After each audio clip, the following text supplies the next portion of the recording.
बिस्मिल्लाहिर्रहमानिर्रहीम, अस्सलाम वालेकुम नाज़रीन। आप यूट्यूब चैनल देख रहे हैं। मैं इमरान खान हूँ। कुछ डेवलपमेंट्स हैं मैं आपके साथ शेयर करता हूँ। आज पाकिस्तान तहरीक इंसाफ के चेयरमैन इमरान खान साहब से मुलाकात भी हुई है और ये बहुत सारी बातें हैं जो उन्होंने पाकिस्तान की मीडिया को बताई हैं।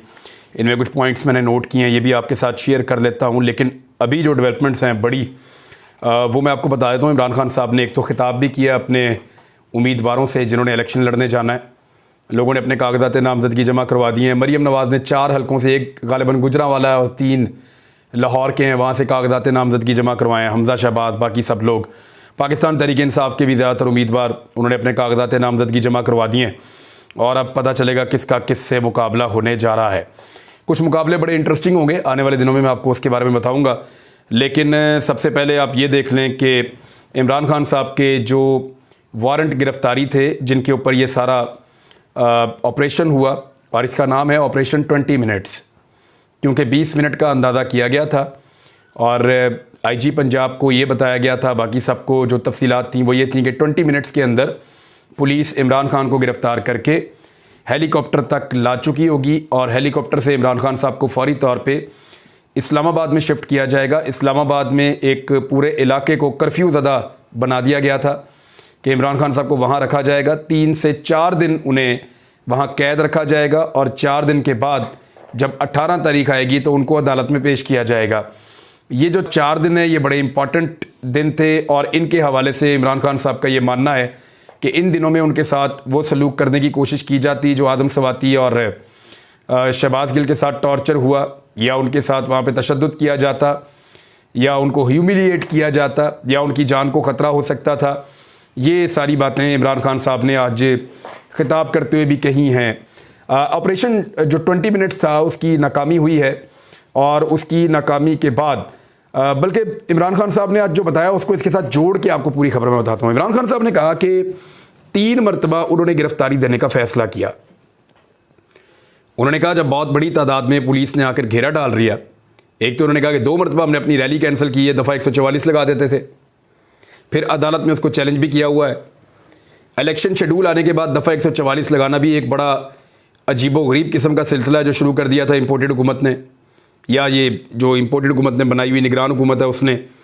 तो इमरान खान साहब ये बातें बता रहे थे। उन्होंने कहा 2 मरतबा रैली कैंसिल की, तीसरी मरतबा इन्होंने एक दफ़ा ज़िले शाह को भी कत्ल कर दिया। उसके पास प्यार ही था, वो तो बंदा ही बिल्कुल मलंग जैसा था और उसका हमें बड़ा दुख है। बाद में मैंने उसकी वीडियोज़ देखी तो मुझे पता चला वो कितना प्यारा आदमी था और इस बात का खान साहब को खासा रंज है।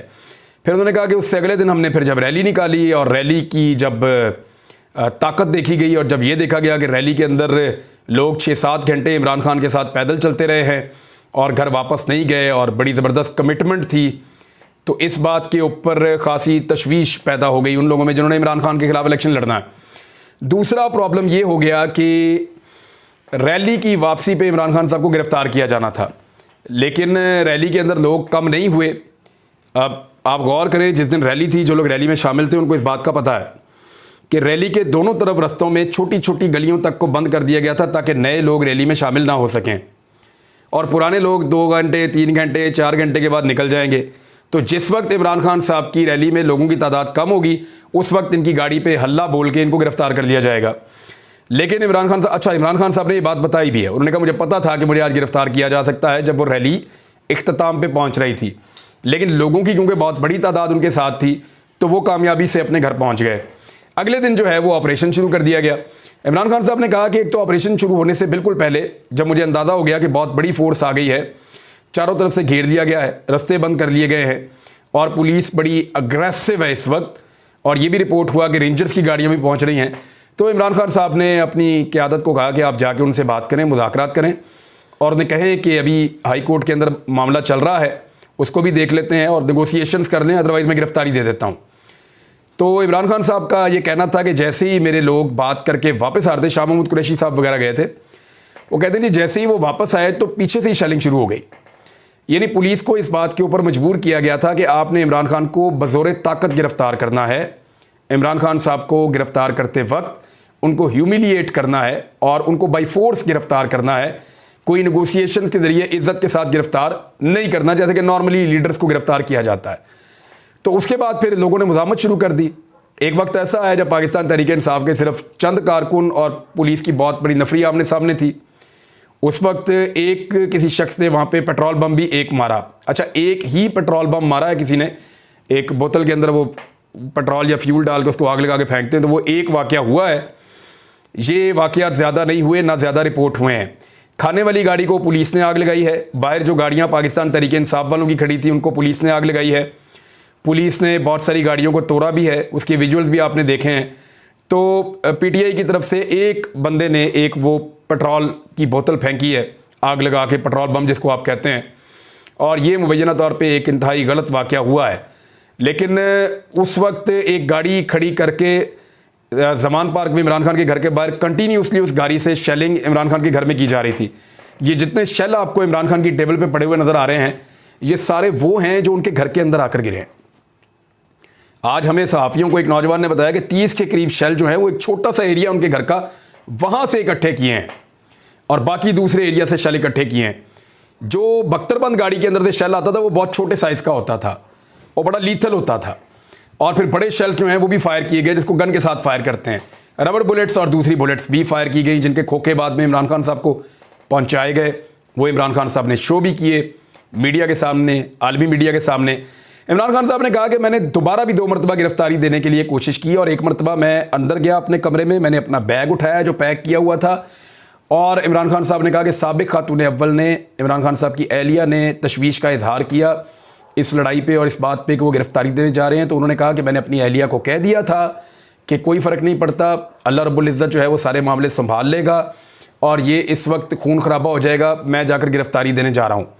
तो वो कहते हैं जब मैं बाहर आया तो उस वक्त इतनी शदीद शेलिंग शुरू हो गई कि मुझे वापस मेरे कारकुनों ने अंदर धकेल दिया, और जिस वक्त वो कहते हैं मैं अंदर आया उसके बाद एक घुमसान की लड़ाई थी, फिर पुलिस पसपा हो गई, बाहर से कारकुनों ने हल्ला बोल दिया, बहुत बड़ी तादाद में आ गए।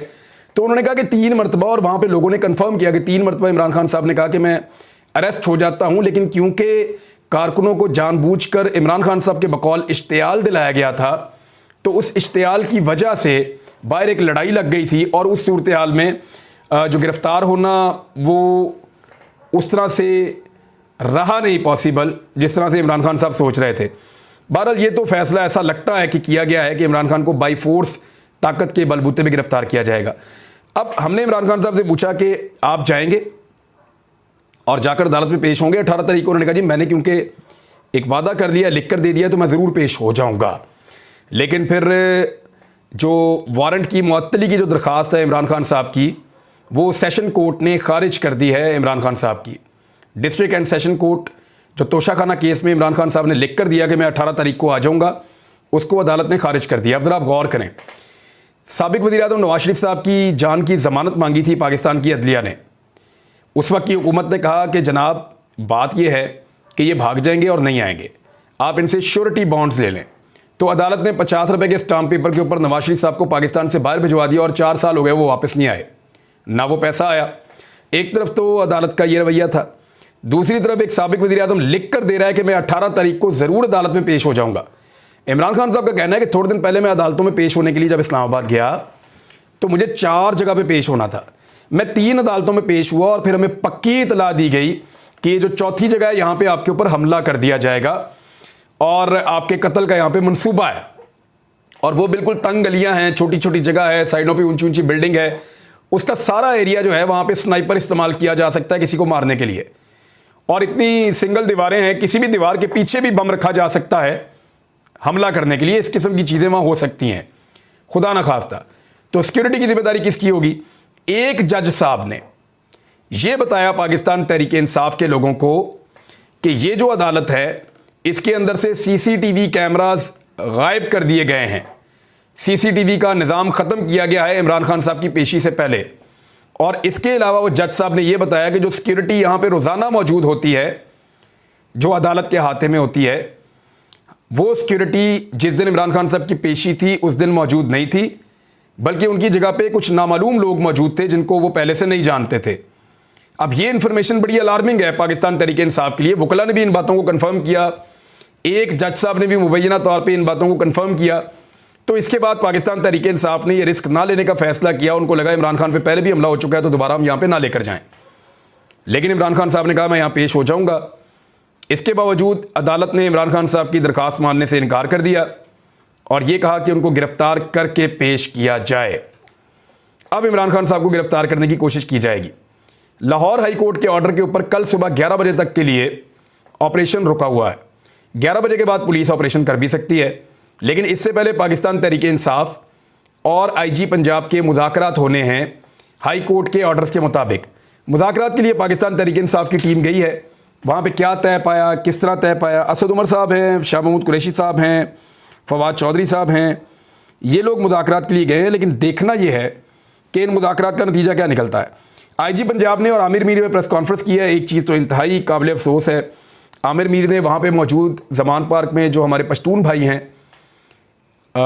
उन्हें यानी मिलिटेंट करार दिया है। तो दहशतगर्द थोड़ी होते हैं पश्तून यार। आमिर मीर साहब को माफ़ी मांगनी चाहिए। ये इंतहाई अफसोसनाक बात है और ये गलत बात है। आप किसी एक नस्ल को, आप किसी एक कौमियत को या एक ख़ास इलाके के लोगों को आप दहशतगर्द डिक्लेयर नहीं कर सकते। पाकिस्तान बड़े अमन पसंद हैं। आप जब भी खैबर पख्तूनख्वा जाते हैं सैर करने के लिए, स्वात जाएँ, नारान जाएँ, पेशावर जाएँ, वज़ीरिस्तान जाएँ, जहाँ भी जाएँ, वहाँ के लोग बड़े वेलकमिंग हैं, वो बड़ा प्यार करते हैं और बड़े पुरअमन लोग हैं। हमने देखा है कि पाकिस्तान के अंदर सिर्फ खैबर पख्तूनख्वा के वो इलाके हैं जहाँ पे लोगों ने दहशतगर्दी के ख़िलाफ़ तारीख़ी नौइयत के एहतजाज आज ख़ुद निकाले हैं। बहुत बड़ी तादाद में बाहर आए और उन्होंने कहा जी हमें दहशतगर्दी नहीं चाहिए, दहशतगर्दों की वापसी नहीं चाहिए। तो पश्तून बड़े पुरअमन लोग हैं। अगर वहाँ पे इमरान खान साहब के बाहर कोई पश्तून कारकुन मौजूद हैं तो उन्हें दहशतगर्द कहना, मिलिटेंट कहना, ये नहायत नामुनासिब है। आमिर मीर साहब को इस बात पर माफ़ी मांगनी चाहिए। आईजी पंजाब की एक वीडियो बाहर निकली है जिसमें वो दुश्मन करार दे रहे हैं मुखालिफिन को और पुलिस को कह रहे हैं कि ये कर देना, वो कर देना। मैं एक सवाल जानना चाहता हूं कि क्या कोई आईजी अपनी पुलिस को ये कहता है कि वो दुश्मन है? ये तो फौज का काम है। फौजी जनरल कह सकते हैं कि आपकी दुश्मन से लड़ाई है। आईजी ने, पुलिस ने तो अपने लोगों से डील करना होता है। तो अपने लोगों को आप दुश्मन कैसे कह सकते हैं आईजी साहब? आप ये ज़रूर कह सकते हैं कि लोग हमारे हैं, हमने उनका नुकसान नहीं करना, हमने कोशिश करनी है उनका नुकसान कम से कम हो, हमारे अपने लोग हैं, कहीं गलतफहमी हो सकती है। गलती आप भी कर सकते हैं, गलती लोग भी कर सकते हैं, लेकिन आप किसी को दुश्मन नहीं कह सकते। तो आईजी साहब को और आमिर मीर साहब को अपनी ये दो बातें वापस लेनी चाहिए। जबकि एक और चीज़ जिस पे आईजी साहब को जवाब देना चाहिए था उस पर उन्होंने जवाब नहीं दिया। राणा सनाउल्लाह के जो वारंट्स हैं वो पहले के निकले हुए हैं। नाकाबिले ज़मानत वारंट गिरफ्तारी राणा सनाउल्लाह के इमरान खान साहब से काफ़ी पहले से निकले हुए हैं। क्या उसके लिए कोई बहुत बड़ा एक्शन हुआ? क्या उसके लिए कोई 10,000 की नफरी गई राणा सनाउल्लाह को गिरफ्तार करने? क्या उसके लिए इस्लामाबाद और पंजाब की पुलिस ने रेंजर्स के साथ मिलकर या किसी और के साथ मिलकर मुश्तरका तौर पे कोई बड़ा ऑपरेशन किया? राणा सनाउल्लाह तो रोज़ाना जलसे जुलूस कर रहे हैं। तो मामला ये है कि इस तरह की चीज़ों से लोगों के दिमागों में सवालात पैदा होते हैं। आपको इन सवालात के जवाब देने हैं। आईजी साहब ने कहा जी हम किसी और वारंट के ऊपर आज बात नहीं कर सकते। क्यों नहीं कर सकते? आपकी जिम्मेदारी पूरे पंजाब की है, सिर्फ इमरान खान की तो नहीं है। तो ऐसा लगता है कि पूरा का पूरा निज़ाम एक शख्स को दीवार के साथ लगाने पर तुला हुआ है। इमरान खान साहब ने एक और बात की कि मैं पाकिस्तान के लिए किसी से भी बात करने के लिए तैयार हूँ, मुझे कोई प्रॉब्लम नहीं है। क्योंकि ये सवालों के जवाब में उन्होंने कहा है। जब हम उनसे बार बार पूछते हैं तो वो ये कहते हैं कि मैं किसी से भी बात करने के लिए तैयार हूँ, मुझे तो कोई प्रॉब्लम ही नहीं है। सियासतदान तो बात करते हैं, पहले भी करता रहूँ, आइंदा भी करता रहूँगा, लेकिन मैं किसी की मिन्नत नहीं कर सकता, किसी से मदद नहीं मांग रहा। मैं पाकिस्तान के लिए बात करने के लिए तैयार हूँ।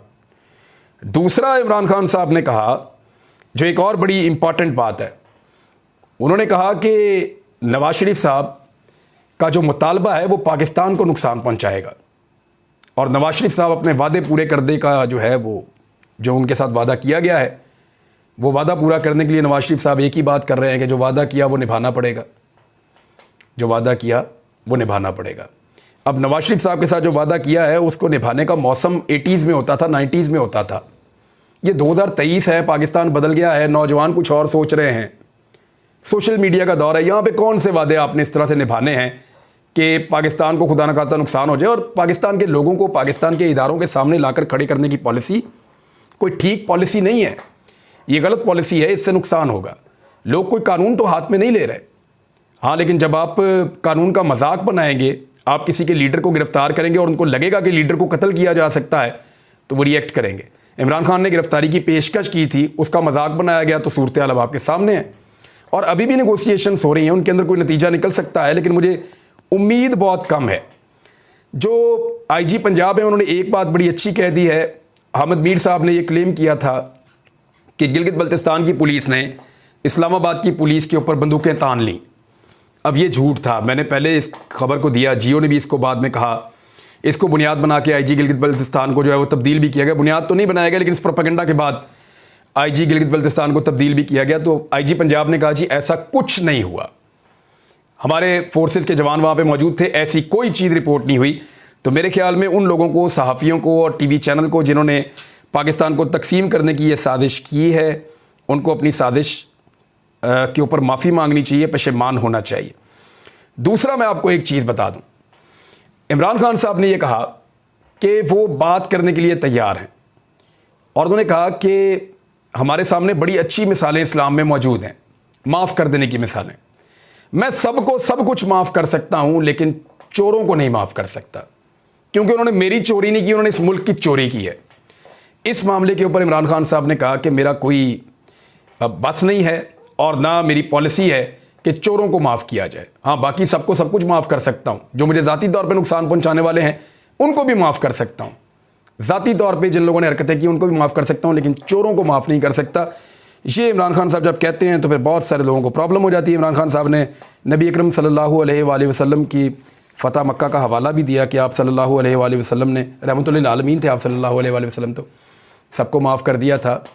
लेकिन नबी अकरम सल्लल्लाहु अलैहि वसल्लम ने भी इस तरह की चोरियों को तो कभी माफ़ नहीं किया, बल्कि आप सल्लल्लाहु अलैहि वसल्लम ने फरमाया था कि अगर मेरी बेटी भी ये करे तो फिर सज़ा वही है जो बाकियों के लिए है। अच्छा, अब ऐसा है कि इमरान खान साहब ने कहा कि एक आज़ाद मुआशरा आगे बढ़ सकता है। एक बात वो बार बार कर रहे हैं, उन्हें लगता है कि लोग जाग गए हैं। इमरान खान साहब को लगता है कि अगर उन्हें गिरफ़्तार कर भी लिया गया तो भी लोग पीछे नहीं हटेंगे और वो अब आज़ादी छीन कर लेंगे। हालात उतने आसान पाकिस्तान की एस्टेब्लिशमेंट के लिए और बाकी लोगों के लिए नहीं रहेंगे कि वो अपनी मनमानी कर लें इमरान खान को गिरफ़्तार करने के बाद भी। और भी खबरें हैं, अगले व्लॉग में आपको बताता हूँ। अब तक के लिए इतना ही, अपना ख्याल रखिएगा, अपने इस चैनल का भी। अल्लाह हाफ़िज़।